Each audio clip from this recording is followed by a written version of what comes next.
Hello বন্ধুরা, আমি চলে এসেছি দেখো দীঘার জগন্নাথ মন্দিরে। তো আমরা এখন লাইন ঠেলে ঠেলে যাচ্ছি ভেতরে ঢুকবো বলে। দেখতে পাচ্ছ কত লোকজন হয়েছে। আমরা 6 নম্বর গেট থেকে ঢুকেছিলাম। আগে কিন্তু গেট ছিল, সেখানে অনেক ভিড় ছিল, তাই আমরা 6 নম্বর গেট থেকে ঢুকেছি। আর সত্যি বলতে মন্দিরের সিস্টেমটা পুরোই আলাদা।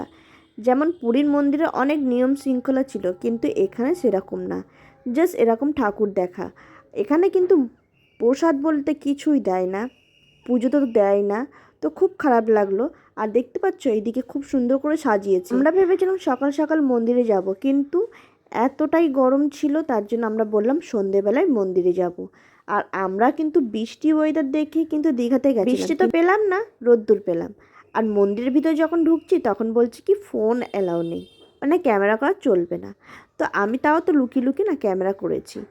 আর বিশেষ করে জগন্নাথের মুখটা আমি দেখেছি, তো ভিডিও করেছি, তোমাদেরকেও দেখাবো। সেটা সত্যি বলতে এমন লাগছে, মনে হচ্ছে না যে দুর্গা ঠাকুর দেখতে এসেছি, ওরকম মনে হচ্ছে যে প্যান্ডেলে ঢুকছি, ঢুকে জগন্নাথ মন্দিরটা দেখবো, এরকমই মনে হচ্ছে।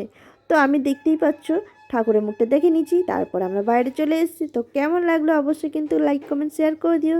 আজকের মতন টাটা, আবার নিয়ে আসবো।